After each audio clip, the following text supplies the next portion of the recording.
गंगानगर नाम का एक बहुत ही प्यारा सा गांव हुआ करता था।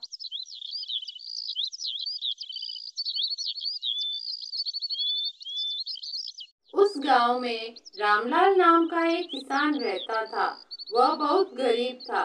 गांव में एक छोटा सा घर था जहां पर वो अपनी पत्नी लाली और बेटी सोनू के साथ रहता था। रामलाल के पास एक बैलगाड़ी थी जिससे वो अनाज को एक जगह से दूसरे जगह पहुंचाने का काम किया करता था। रामलाल जितना कमाता उससे उसके परिवार का गुजारा मुश्किल से हो पाता था। रामलाल का एक दोस्त था घनश्याम। घनश्याम की आर्थिक स्थिति अच्छी थी। इसके बावजूद वह कभी रामलाल की मदद नहीं करता था। घनश्याम बहुत ही लालची और कपटी था। एक बार गांव के जमींदार ने रामलाल को बुलाया और कहा, रामलाल, तुम बहुत ईमानदार आदमी हो, इसलिए मैंने तुम्हें बुलाया है।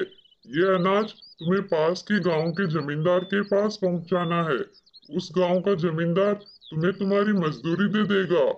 रामलाल बहुत खुश हुआ क्योंकि बहुत दिनों बाद उसे इतना अच्छा काम मिला जिसकी मजदूरी भी ज्यादा मिलने वाली थी। रामलाल जल्दी से घर गया और उसने यह बात अपनी पत्नी और बेटी को बताई। पिताजी, आप मेरे लिए खिलौने लाना और मिठाई भी। हाँ बेटी, आज मुझे बहुत अच्छी मजदूरी मिलेगी। मैं तुम्हारे लिए सब लाऊंगा।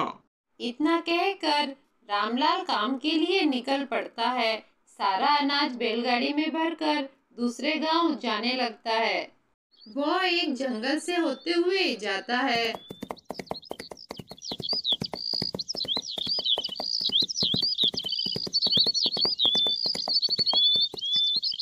काफी देर तक चलने के बाद वो दूसरे गांव पहुंच जाता है।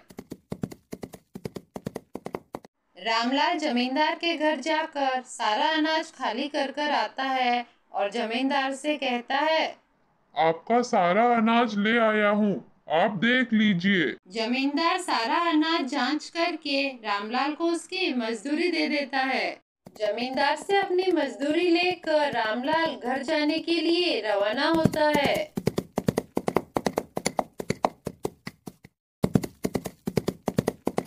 रास्ते में फिर वही जंगल आता है। अब थोड़ा अंधेरा होने लगता है। रामलाल बैलगाड़ी को लेकर जैसे ही जा रहा था कि उसके सामने एक चुड़ैल आ खड़ी हुई। चुड़ैल को देखकर रामलाल बहुत डर गया। ये इंसान, मैं तुझे खाऊंगी। मैंने बहुत दिनों से कुछ नहीं खाया है। आज तो मेरी भूख मिटाएगा। मुझे छोड़ दीजिए चुड़ैल बहन। घर पर मेरी पत्नी और मेरी बेटी मेरा इंतजार कर रहे होंगे।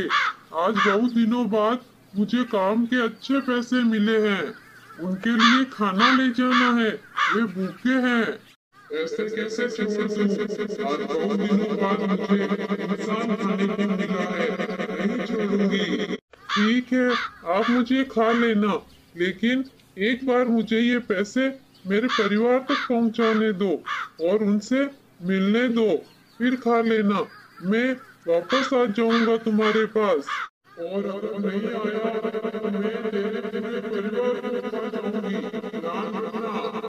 रामलाल ने चुड़ैल को आश्वासन दिलाया कि वो अपने परिवार से मिलकर वापस आ जाएगा उसके पास उसका भोजन बनने। रामलाल जब घर पहुंचा तो उसने सारी बात अपनी पत्नी और बेटी को बताई। नहीं पिताजी, मैं आपको नहीं जाने दूंगी। बेटी, मुझे जाना ही पड़ेगा, नहीं तो वो चुड़ैल तुम सबको भी खा जाएगी। फिर रामलाल अपने परिवार को समझा बुझा कर और पैसों की थैली उन्हें देकर वहां से निकल जाता है। फिर जैसे ही रामलाल उस जगह पर पहुंचा तो उसने देखा कि चुड़ैल पहले से ही उसका इंतजार कर रही थी।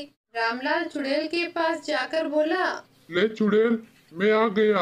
अब मुझे मारकर अपनी भूख मिटा ले। रामलाल, तुम तो वादे के पक्के निकले। तुम एक ईमानदार आदमी हो। मैं तुम्हें नहीं खा सकती। मैं तो तुम्हारी परीक्षा ले रही थी। फिर चुड़ैल रामलाल को एक सोने चांदी से भरा हुआ बॉक्स देती है।